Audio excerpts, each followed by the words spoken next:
So thank you for having me. So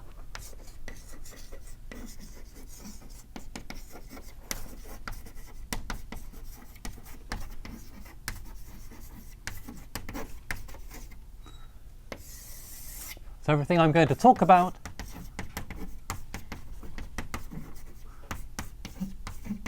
is joint work with Tobias Ekholm at Uppsala. So as some sort of broad motivation, let me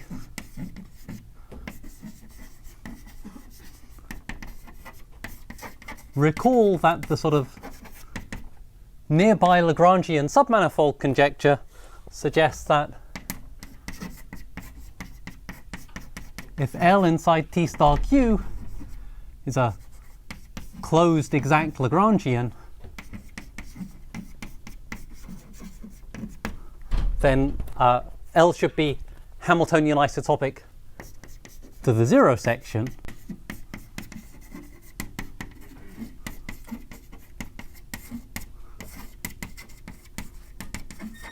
And whilst this is way out of reach for most Q, we have a sort of remarkable result due to Abuzide and Krah,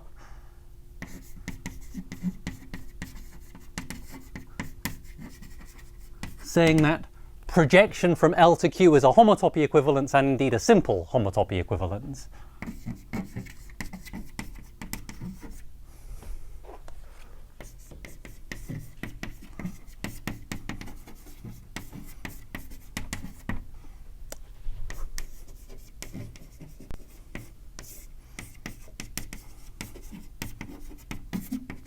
So the first result I want to talk about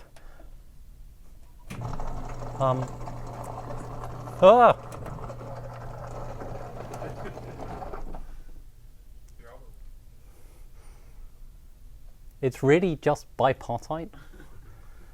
You really do see things in black and white in this country. So the first theorem was motivated by a question of is there a comparable kind of rigidity if one looks not at sort of submanifolds that resemble the zero section, but submanifolds that resemble the fiber, and then one needs to, say a little bit more to have a meaningful statement. So, so we just thought about the following very specific case: let L be a Lagrangian submanifold of the cotangent bundle of punctured Rn, and let's assume that L is a Lagrangian disk which coincides with a fiber near infinity.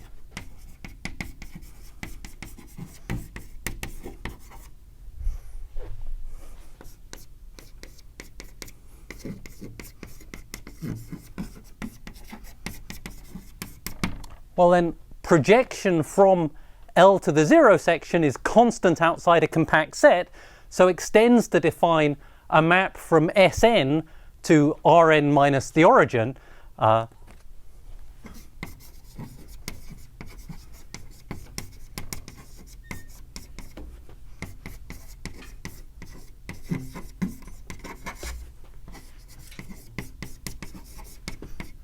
So that defines an element of pi n of Sn minus 1, which if n is at least 4 is Z mod 2.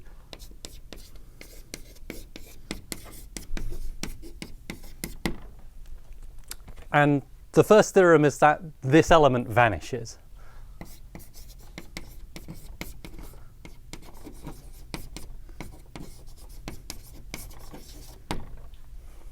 So this answers a question that was posed to us by Yasha Eliashberg.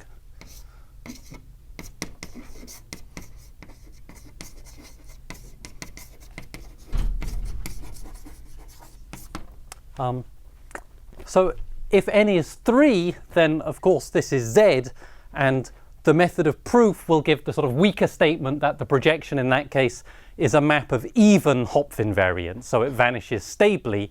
But what actually happens when n equals 3, the sort of vanishing of the integral invariant, assuming that's true, remains open.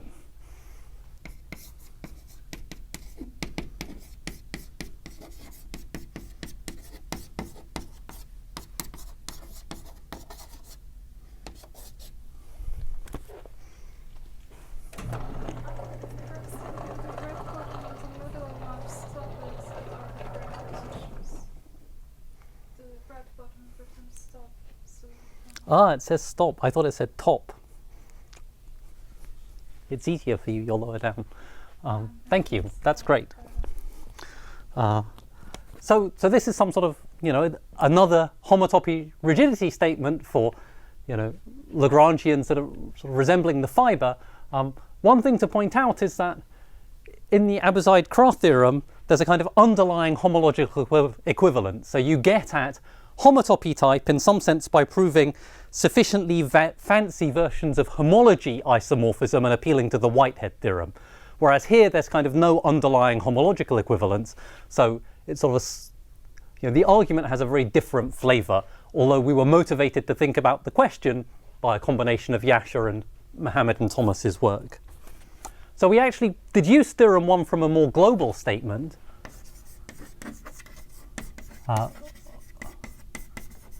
Which is really what I want to spend the talk discussing.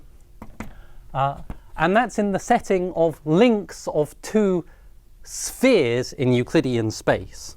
So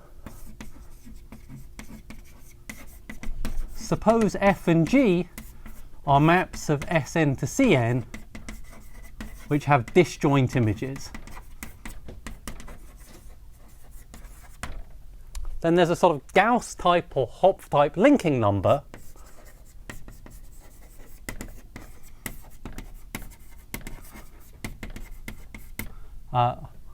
which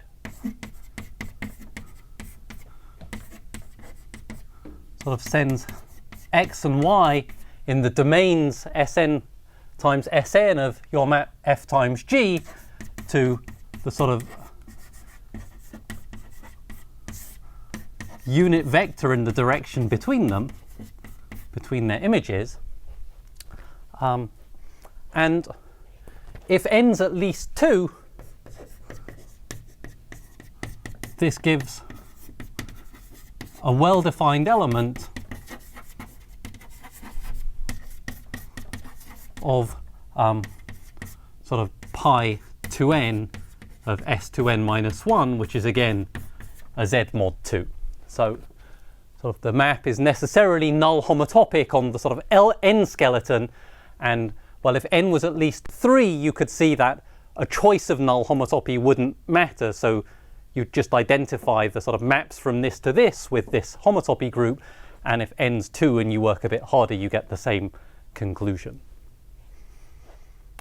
So this Z mod 2 valued invariant is defined, for any pair of maps with disjoint images. There's nothing privileged, for instance, about embeddings, and in fact it's a classical result of sort of Kirk and others, Massey and Rolfson in different combinations, that when n is 2, if either f or g is an embedding, this actually vanishes. But there are examples in which each of f and g have exactly one double point in which this is non-zero. So let me call this invariant, say, the Hopf invariant of f and g.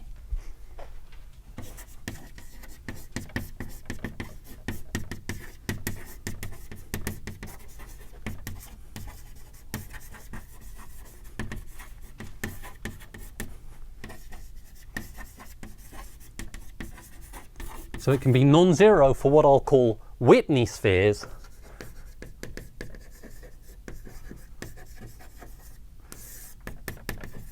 i.e.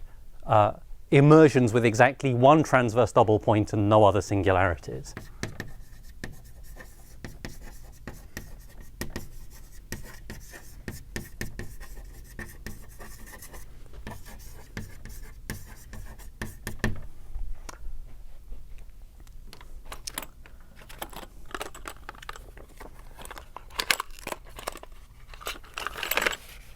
So we all have a sort of favorite Whitney sphere, which is actually a Lagrangian immersion.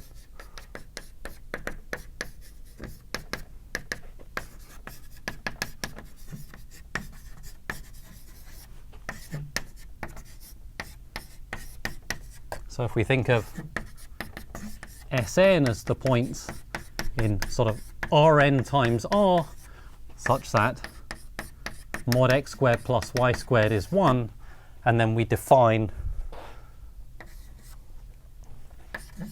phi of xy to be 1 plus iy times x, then it's not so hard to check that this is a Lagrangian immersion, and it has exactly one transverse double point, which is that the points sort of 0, plus and minus 1 get mapped both to the origin.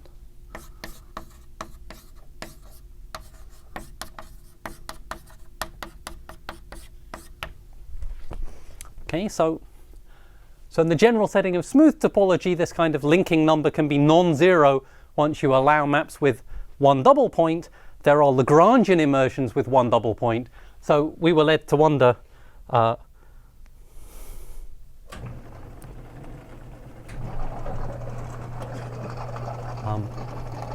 what happens if you ask about the Hopf sort of linking number of sort of Lagrangian Whitney sphere links. That's to say, Lagrangian immersions of a pair of spheres, each with one double point and with disjoint images.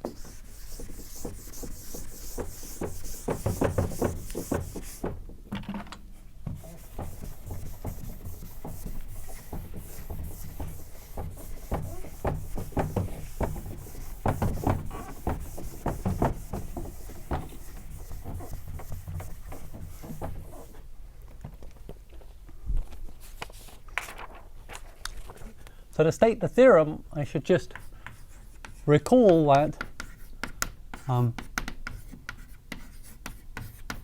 if I give you a Lagrangian immersion of a sphere, then its double points have a Maslov index.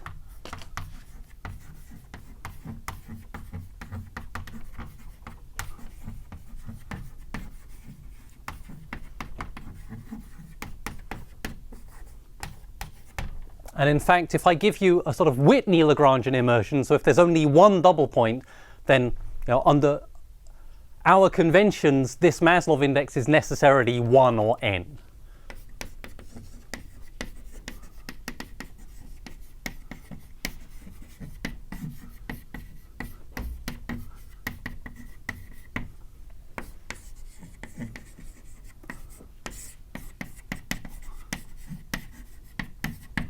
So then the main result we prove is the following. So suppose for sort of technical reasons that n is not 3 or 4, and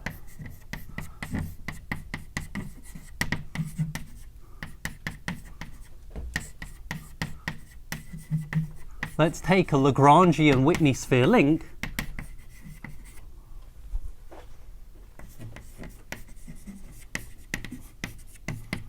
and let's suppose that the unique double point of each of the two components has Maslov index n.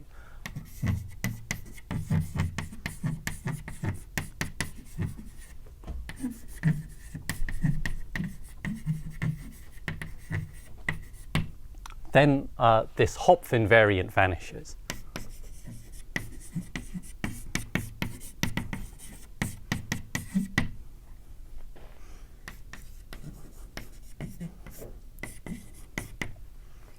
So the hypothesis that n is bigger than 4, we may get far enough, probably not, but we may get far enough to see, allows one to exclude certain degenerations of holomorphic curves at a certain point in the argument for index reasons.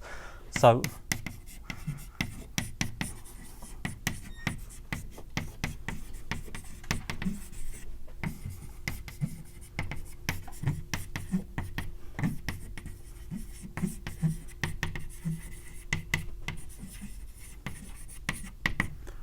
and the case n equals 2, which is already not obvious, but that one can just prove in an ad hoc manner by hand.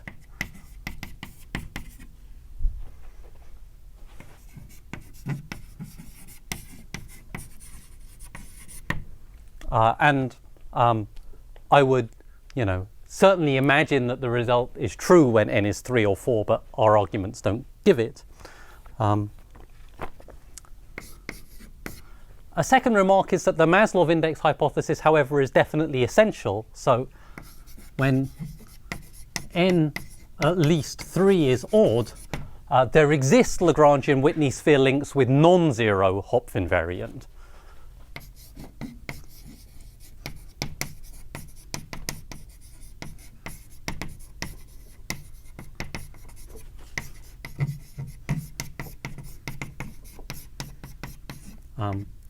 But in that case, at least one of the two components has to have a sort of bad double point.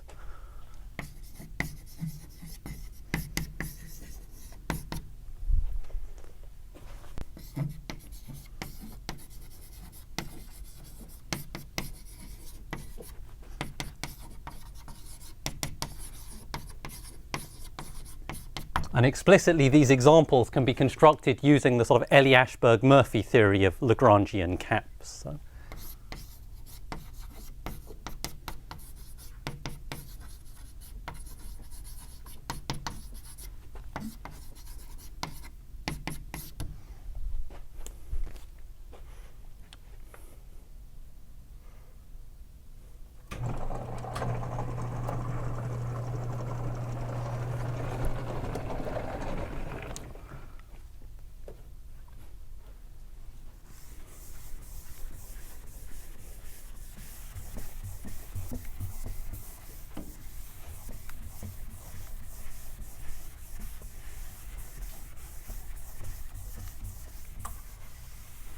Okay, and without writing anything, I hope it's clear what the relationship between sort of the two theorems is. I mean, the first theorem was something about a Lagrangian disk in T star of Rn minus 0. So I can think of that as something about the linking between a Lagrangian disk and the cotangent fiber of the origin. And I work in a compactification in which both of those are compactified to spheres with one double point.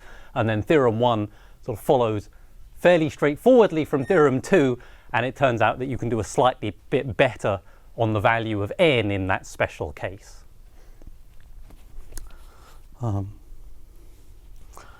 Okay, so one thing I like about theorem 2, which I'll spend the rest of the talk saying something about the ingredients of proof of, is that the components f and g of the Whitney sphere link play a symmetric role in the statement of the theorem, but they play completely different roles in the entire proof.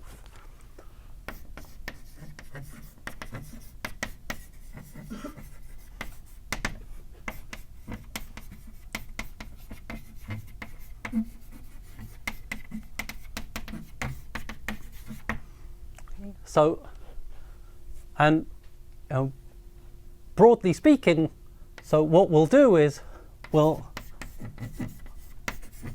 study holomorphic disks on the component f of Sn, and more specifically sort of a moduli space of Floer holomorphic disks for a displacing Hamiltonian isotopy. So I'll spell this out shortly.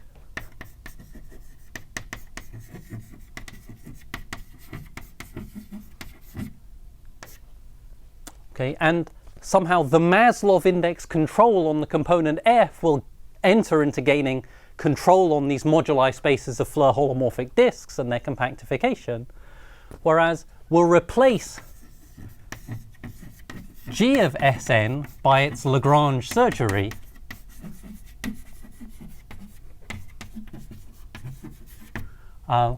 and we'll understand something about how the holomorphic disks on the component f of Sn lie in relation to this monotone Lagrangian submanifold.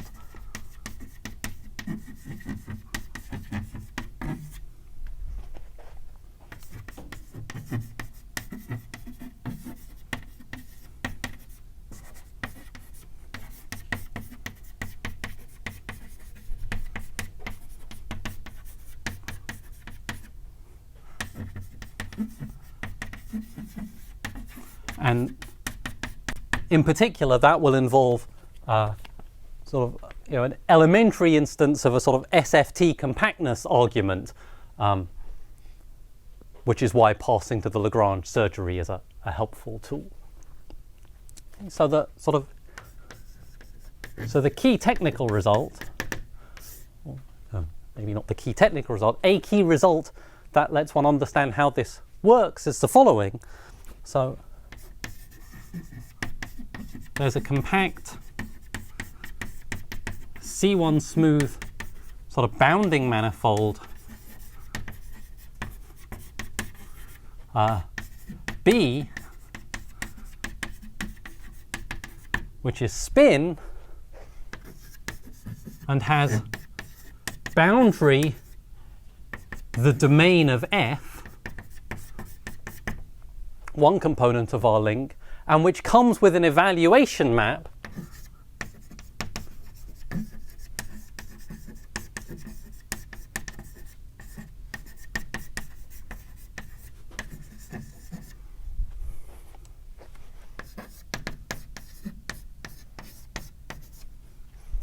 which on the boundary exactly agrees with the map F, and which is globally has image disjoint from the image of G.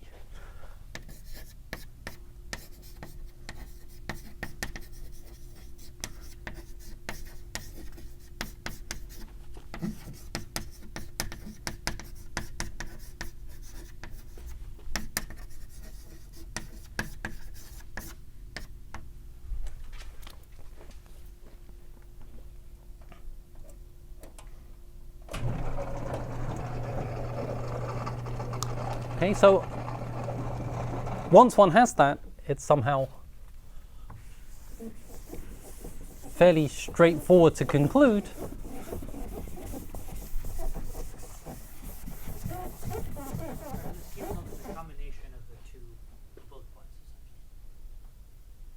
that this is somehow the combination of the two bullet points. This.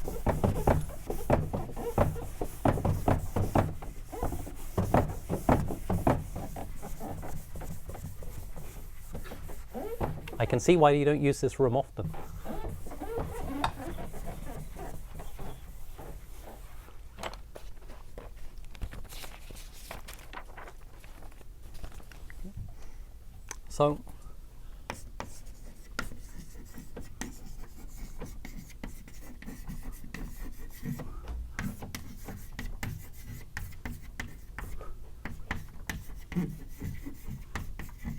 So this Lagrange surgery C of G is a monotone sphere bundle over S1. So it's Sn minus 1 times F1 S1 if n is even, and the sort of non-trivial bundle if n is odd. And in particular, it's, not hard to compute the sort of homotopy group pi n of the complement of this surgery in R2n. So this is z mod 2 plus z if n's even, and just a z mod 2 if n's odd, where in both cases this z mod 2 summand is carried by the sort of nth homotopy of a little normal sphere, the unit sphere in a fiber of the normal bundle of C.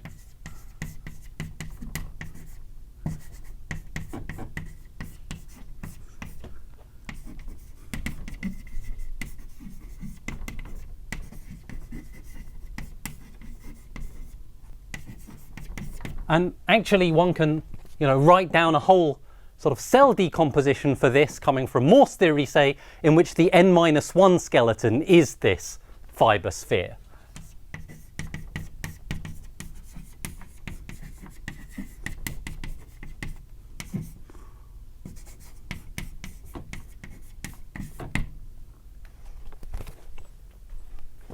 So now, given that,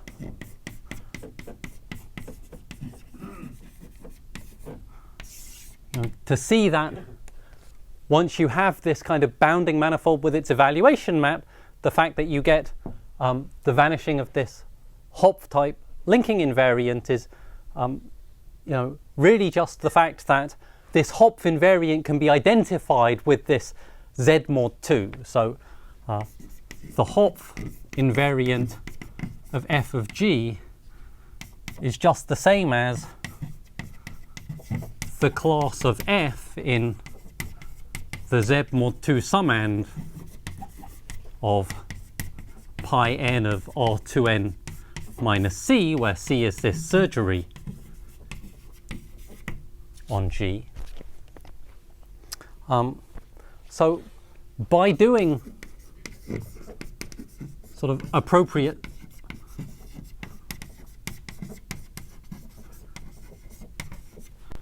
surgeries on the bounding manifold itself, we can reduce to a situation in which that's simply connected.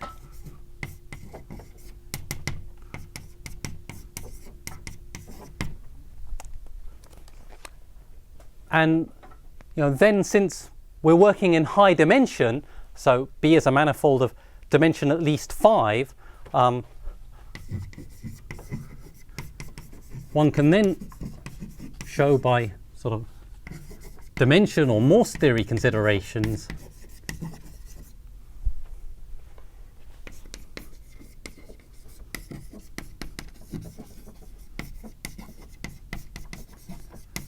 so B is a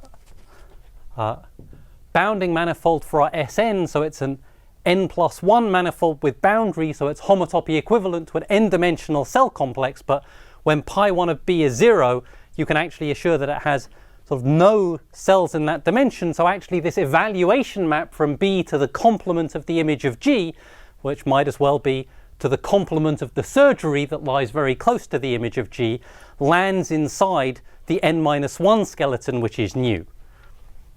The evaluation map from B to Cn minus the image of G lands in nu. This fiber linking n-1 sphere. Okay, but now, this Hopf map is just the homotopy class of this map from Sn to this Sn-1.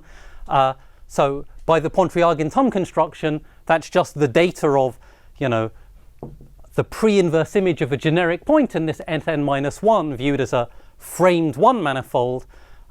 We've now extended that evaluation map to a spin manifold. So this framed 1 manifold spin bounds, which on a 1 manifold is the same as it framed bounding. So now sort of spinness of B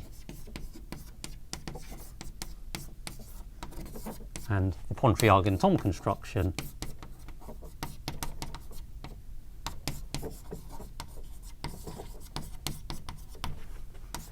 implies that sort of F inverse of a generic point in nu framed bounds.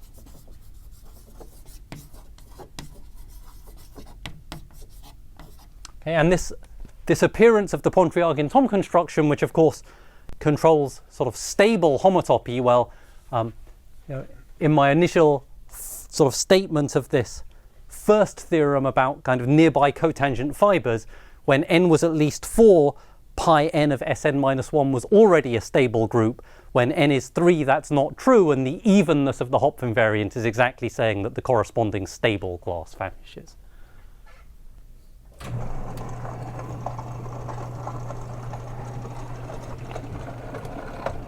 Okay, so I wanted to spend the rest of the talk saying something about how this sort of key result is proved.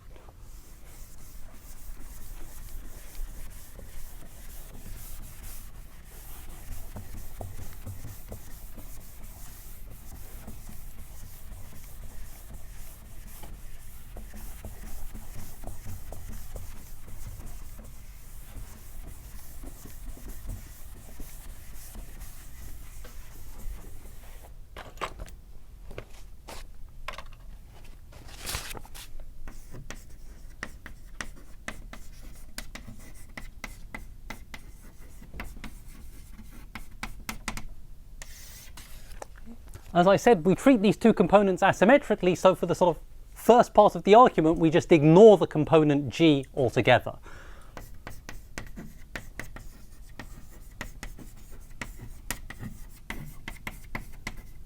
and we'll construct, a bounding manifold for the sphere out of a moduli space of Floer holomorphic disks with boundary on the image of this Lagrangian immersion. So this is a sort of somewhat older story that Tobias and I have used in a bunch of other things, but let me remind people who haven't heard about it or gleefully forgotten about it.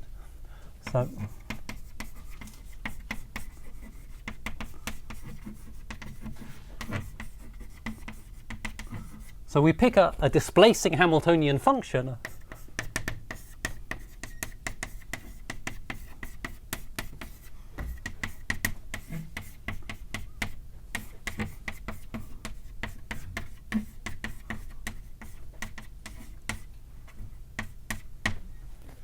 and This part was in Gromov. this part was in Gromov, and oh, absolutely, this is a very classical thing. So, and yeah, the only thing that we added to that, which of course follows U, is the fact that the thing that you get out is spin. So we consider then, we study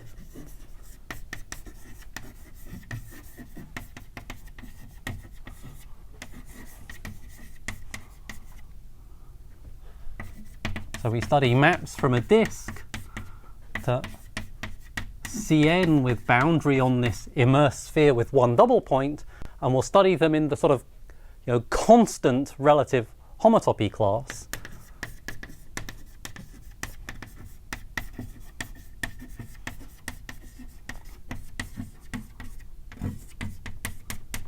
And solving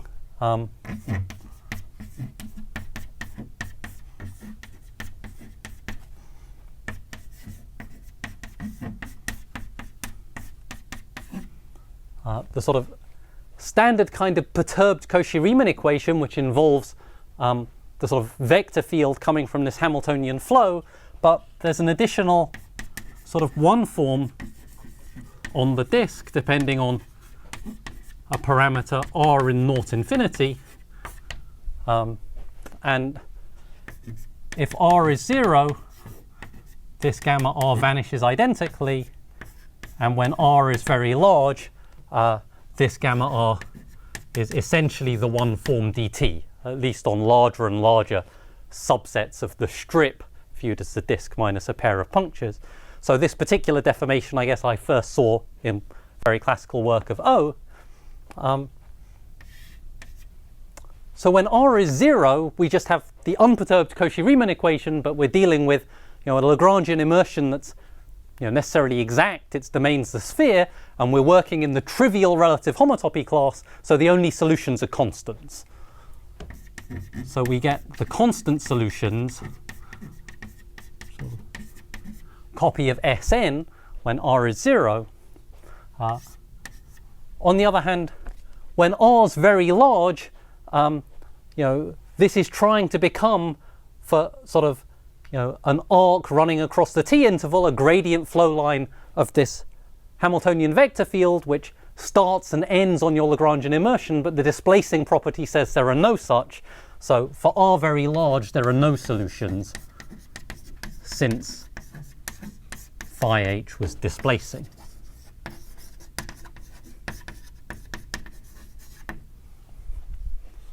Yeah, and of course, what's happened is that this moduli space with varying r is not compact. It has a Gromov-Floer compactification.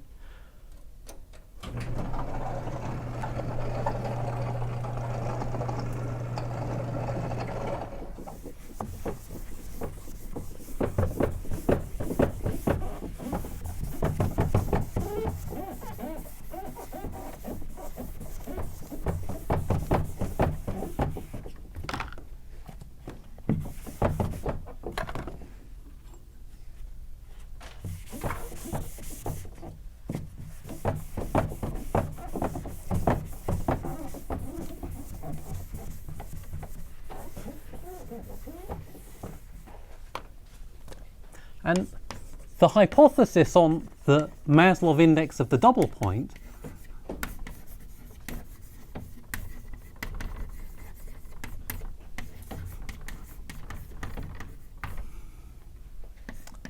says that this Gromov-Floer compactification is obtained by just one stratum of broken curves.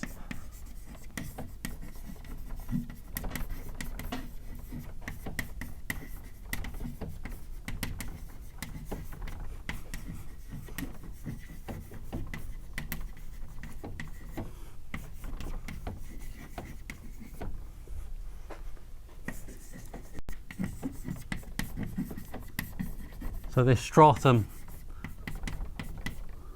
sort of schematically is just, it's a product of the moduli space of sort of holomorphic disks with one positive puncture at the double point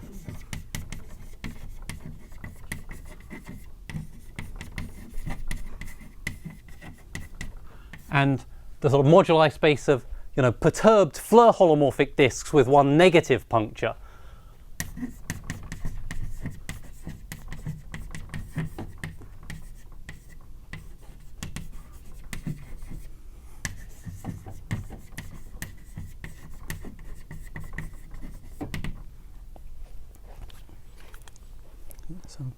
So in fact, if you work out the sort of virtual dimension of the space of sort of Floer holomorphic disks with k negative punctures, then this gives you 1 plus k times n, where this 1 is the one from the parameter r in our deformation. So once k is sort of less than -1, this is empty for generic data. So the Gromov-Floer compactification is actually a topological manifold with boundary, and by thinking at some length about gluing, at least for us, in fact, the compactification sort of emits the structure of a C1 smooth manifold with boundary.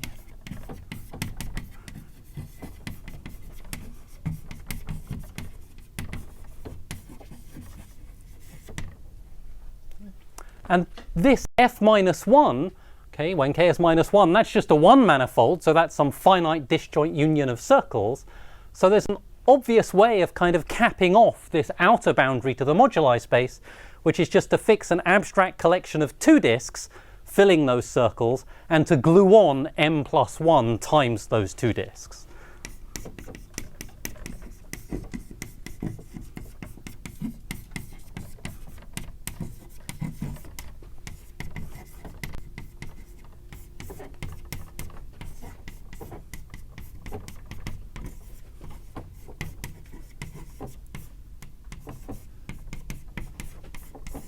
Okay, and if we glue on that abstract cap to this kind of outer Gromov-Floer boundary of our moduli space, you know, of these Floer holomorphic solutions, then what we get is a manifold that now has only one boundary component, which is this boundary component of constant solutions at r equals 0. So this gives us our sort of manifold B, which is this sort of, you know, Floer part union over this outer boundary of broken disks of this m+1 times d. Maybe people would benefit from a picture.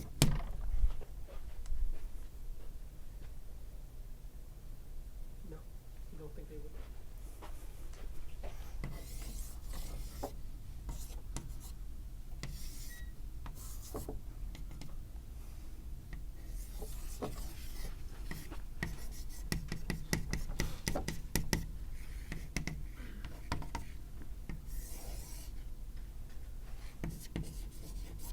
No, I really meant a picture of what of the breaking of the curve, but that's fine. That's a picture too. Can you use colors? No, I mean, let's not get carried away.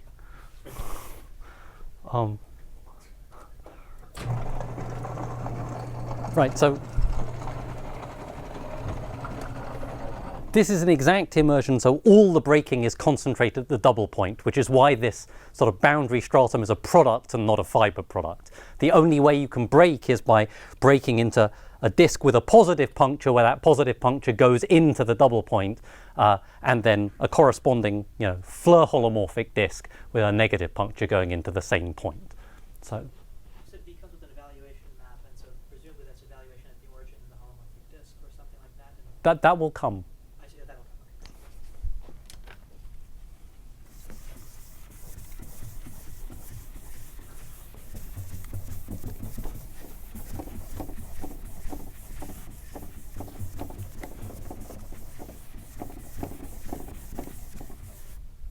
When you write Floer, you mean m plus times z plus? No. So the Floer part is the original moduli space of solutions to this equation depending on the parameter r. So these are the Floer holomorphic disks which are somehow in the 0 class. They're disks with no boundary punctures. And then they break into pairs of a disk with one positive puncture and disks with one negative puncture. Is plus 1 without boundary? So yeah, so m plus 1, these are the lowest area holomorphic disks, holomorphic disks with boundary punctures on this Lagrangian immersion, and that's a compact, smooth n-1 manifold, about which we know essentially nothing.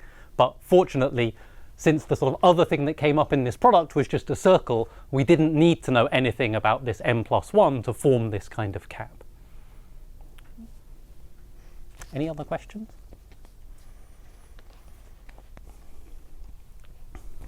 So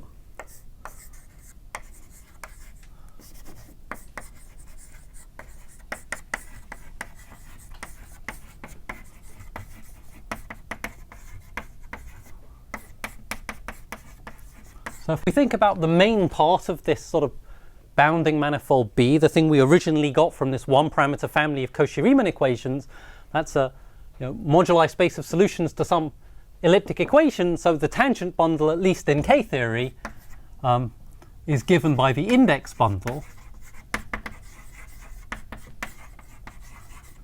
And the index bundle lives over the entire configuration space.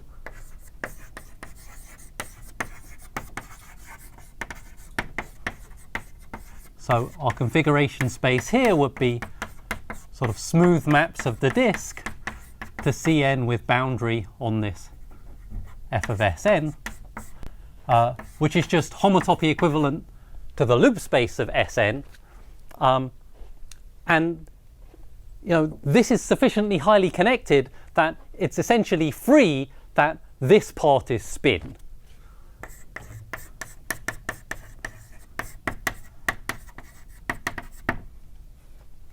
And well, then we're going to glue on some cap, but it's easy to analyze what the obstruction to extending the spin structure is when you glue on these caps. It's just that the spin structure is bounding on the circles that you fill in.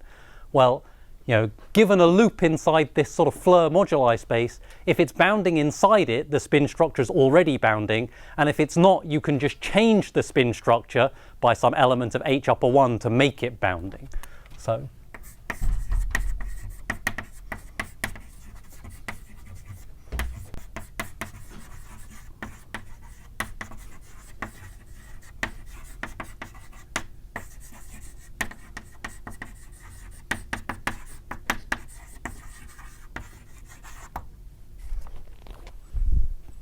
okay, so now we've got a spin bounding manifold for a sphere in an inordinately complicated way. So again, on this sort of first part of this moduli space, where we were looking at these parameterized solutions to this family of Cauchy-Riemann equations, our solutions are parameterized disks. And there's an obvious evaluation map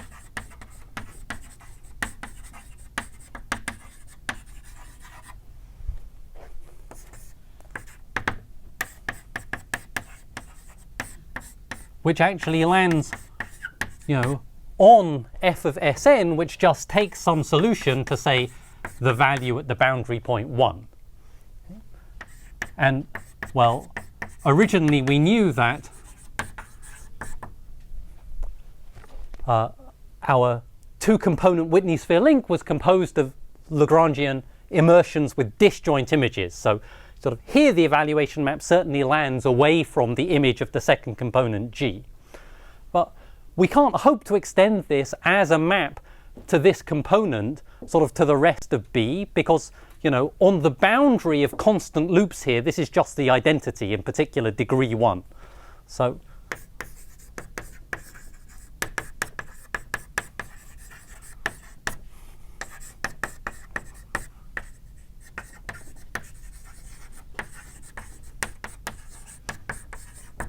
but we can extend it as a map to B if we allow ourselves to land, you know, not in f of Sn, but in Cn.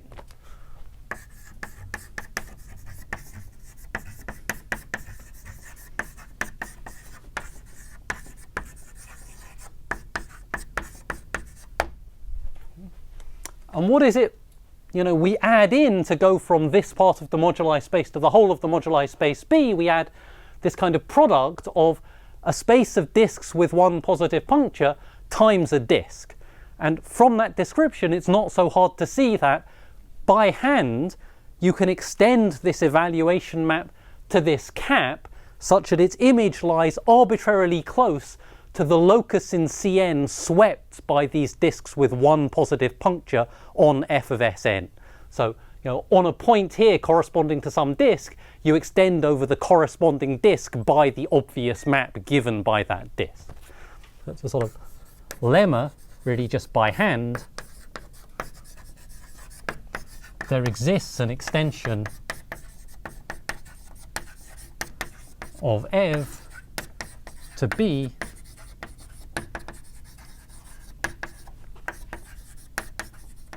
whose image is contained in an arbitrarily small neighborhood of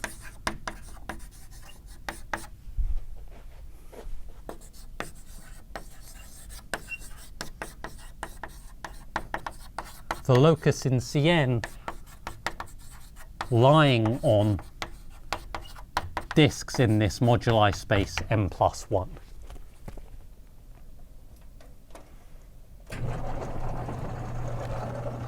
Okay, what our goal... Sorry. Maybe I don't want to interrupt, but f-1 is a collection of circles. Yeah. Right? So this is why I wanted a picture of breaking, because this extension has... So f-1 is a collection of circles. So there's a map, and there's a sort of God-given map from f-1 to the boundary of the source disks for those Fleur disks that tells you where the negative puncture lies.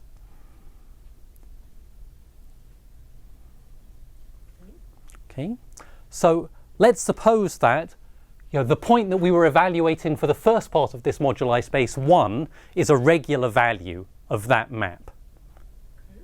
So then actually, you know, this extension to the cap m+1 times d, it's going to do sort of everything that's interesting in tiny little sort of neighborhoods in this D of the points where we mapped to that negative puncture. Okay, maybe I need to step back for a second. So what is the evaluation? So you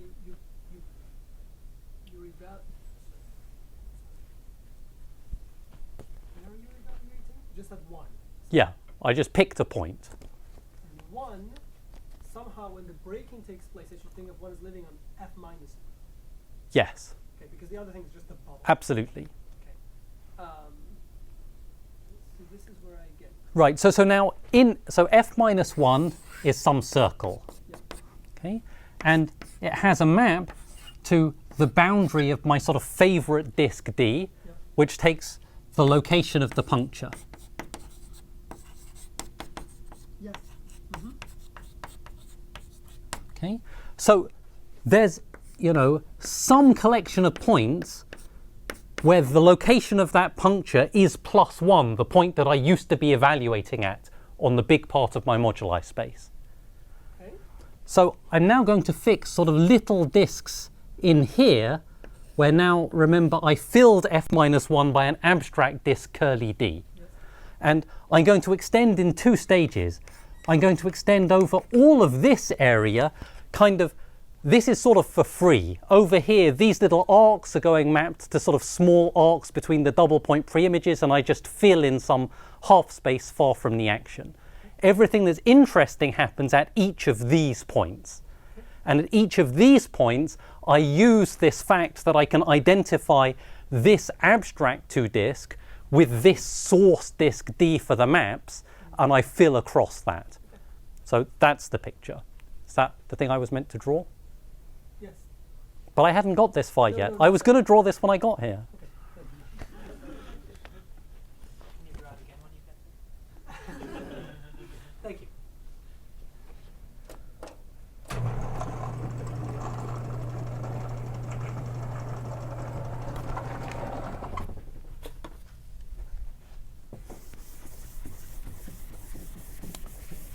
Okay, so comparing to the version of the key result I stated before, then I said that it was possible to construct this spin bounding manifold with an evaluation map that was everywhere away from the image of G.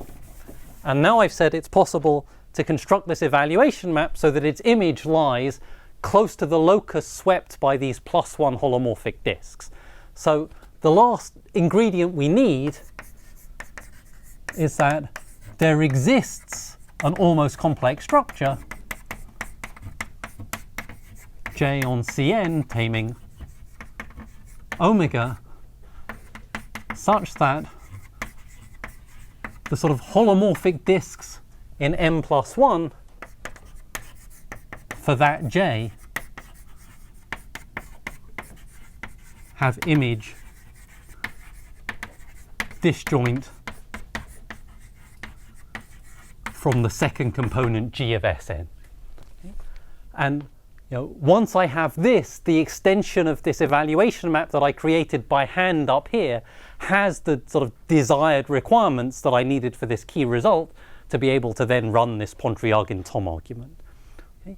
And so this, so up to this point, we somehow never saw the component G, and now we see the component G because we'll obtain this almost complex structure by stretching the neck along, well, not quite G because that's an immersed Lagrangian, but it's Lagrange surgery.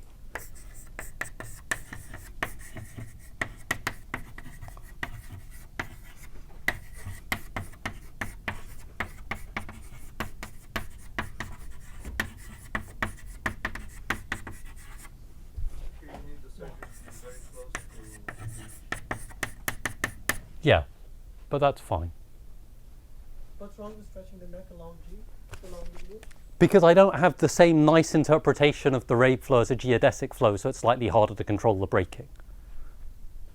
I would have to work a bit more. We could run arguments like this, in principle, for any Lagrangian cycle. Of course, I could stretch around the neighborhood of GSN, and As long as you control the dynamics. as long as I can control the dynamics, that would be absolutely fine. But the surgery is this, nice embedded Lagrangian sphere bundle over a circle, and I know everything about Rabe flows on spheres. I don't, Tobias. We know.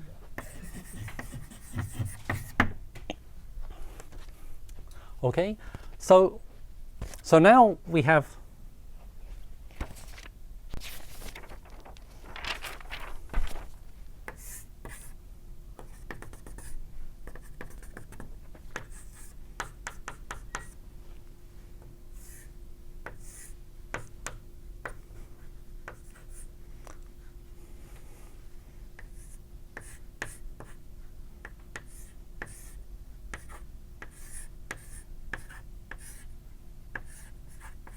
okay, so this is the kind of thing that happens when we stretch the neck. So here, P is the double point of FSN, okay, lying at the positive puncture of an element of the n-dimensional moduli space, sorry, n-1 dimensional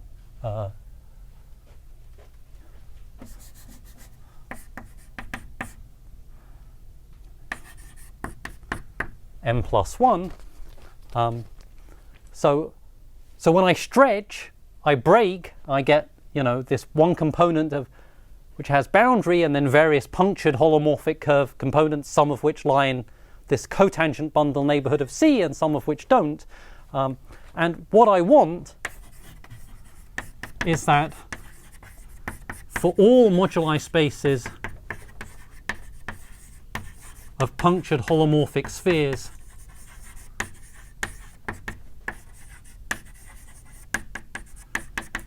in T star C with only positive punctures,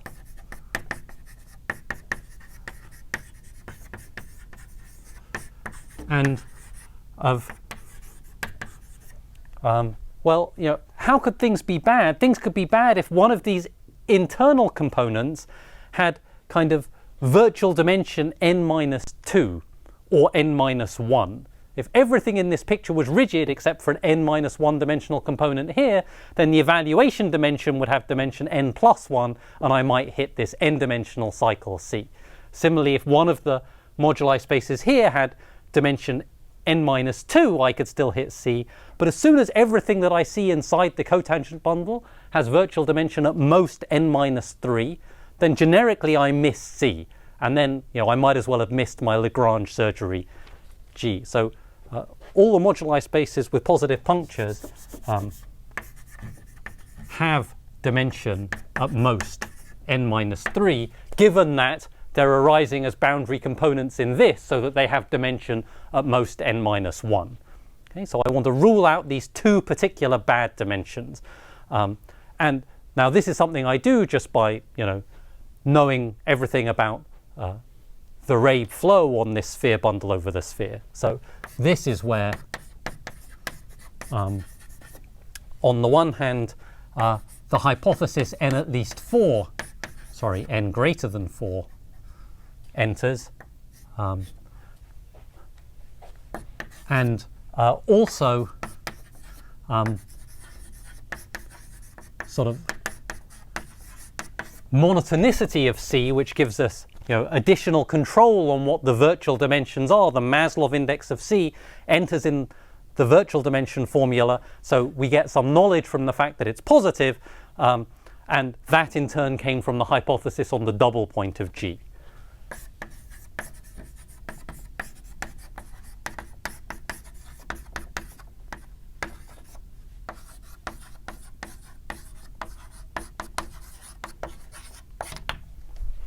Okay, and then we win. So I'll stop there. Thank you.